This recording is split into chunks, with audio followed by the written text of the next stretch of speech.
কাজী ডেকে নিয়ে আসেন আমার বাসাতেই। তখন আম্মু বলছে, বাবা এইভাবে আমাদের বিয়ে শাদী হয় না, তোমার গার্ডিয়ান আনো, তোমার পক্ষ থেকে তো কাউকে না কাউকে লাগবে। আমার ছোট খালামণি বলছে, তোমার পক্ষ থেকে কাউকে না কাউকে লাগবেই। তখন সে কাউকে না কাউকে, সে তার বোন নাই, তার মা নাই, তার বাবা নাই, কেউ নাই, সে নাকি এতিম। তখন যখন বলছে এতিম, এখন ভাই একটা মানুষ এতিম, তার গার্ডিয়ান নাই, তাহলে কি করবেন আপনারা? নিশ্চয়ই আপনাদের বোনরা কিভাবে বিয়ে দিবেন? নিশ্চয়ই তখন বলবেন যে আরে এতিম ছেলেটা বিয়ে করতে চাচ্ছে, ঠিক আছে দেই।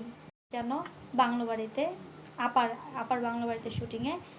তো পরে সেই শুটিং সেট থেকে সে অসুস্থ হয়ে গেছে। সৈকত ফোন দিল অসুস্থ, আপা আপা সে অসুস্থ হয়ে গেছে। তো আমি দৌড়ে অ্যাজ ইউজালি গাড়ি নিয়ে ছুটে গেছি, গিয়ে দেখি সে ওখানেই সাইনবোর্ডে একটা হসপিটালে পড়া, পেটের মধ্যে হাত দিয়ে রাখছে। কি হয়েছে? শুটিং সেটের মধ্যে নাকি তার খারাপ লাগতেছে, সে মরে যাবে, তার পেটের ব্যথা। তো আমার কথা হচ্ছে ভাই, একটা মানুষ মৃত্যুর শয্যায়, তাকে তো নিশ্চয়ই চিকিৎসা কেউই নাই। তখন হেলেন আপা নাকি রওনা দিছে। তো ডিরেক্টর, যে সিনেমার যে ডিরেক্টর, তাকে বলতেছে যে এখানে তো কোনো চিকিৎসা হচ্ছে না, এখানে কি করতেছেন, চলেন নিয়ে চলেন। তো এখানে নারায়ণগঞ্জের আশেপাশে কোন ভালো হসপিটাল আছে? আমার গাড়িতেই তাকে তুলি, ওই ডিরেক্টর এবং ওই যে সৈকত নাকি অ্যাসিস্ট্যান্ট নাকি জানি না, তারা সহ আরও লোকজন সহ চলে যাই হচ্ছে ল্যাবেডে, নারায়ণগঞ্জ ল্যাবেডে নিয়ে তার A to Z সব টেস্ট করাই, সব টেস্ট, যে কোথা থেকে তার আসলে কি হয়েছে। সে বলতেছে তার পেটের ব্যথা, সে মরে যাইতেছে, পড়ে যাচ্ছে, আলট্রা করানো হয়েছে, আমার কাছে সব রিপোর্টও আছে, আলট্রা থেকে শুরু করে, ব্লাড টেস্ট থেকে শুরু করে, ইউরিন থেকে শুরু করে সব করানো হয়েছে, তার কিছুই নেই।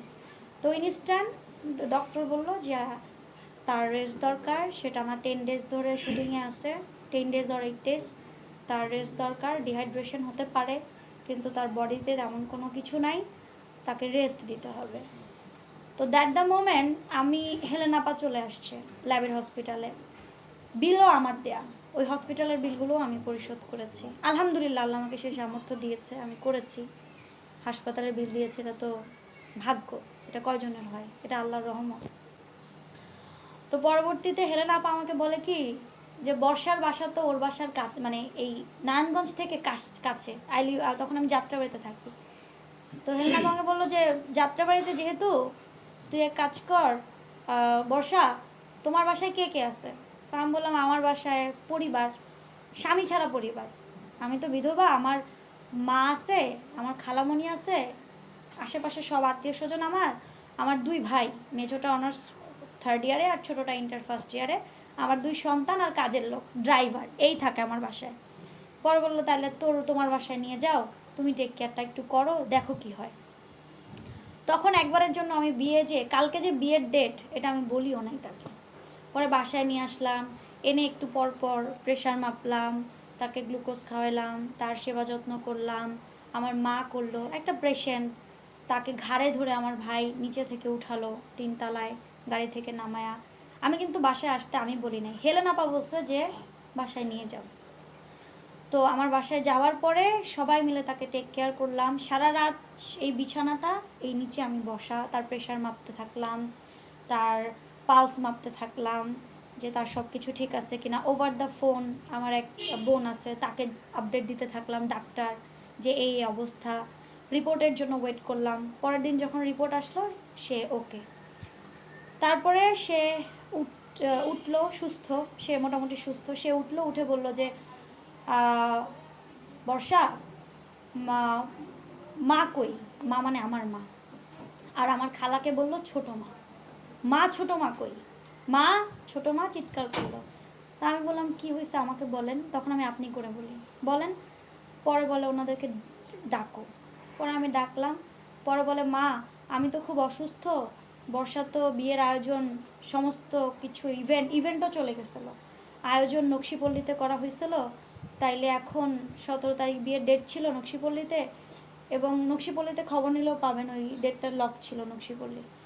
পরবর্তীতে নকশিপল্লি রেস্টুরেন্টটা সে ক্যান্সেল করে, মাকে ডেকে বলে যে বিয়ে হবে ঘরে, আমি মিডিয়া ফেস করব না, আর আমার সোহেল মা অনেক অসুস্থ, আমি বিয়ে করব। তো ও বলছে যখন আমার সোহেল অনেক অসুস্থ, আম্মু বলতেছে তাহলে থামো, কয়দিন পরে বিয়ে করো, এত তাড়াহুড়া তো নাই, বর্ষা তো চলে যায় নাই, তুমিও চলে যাও নাই, আগে সুস্থ হও।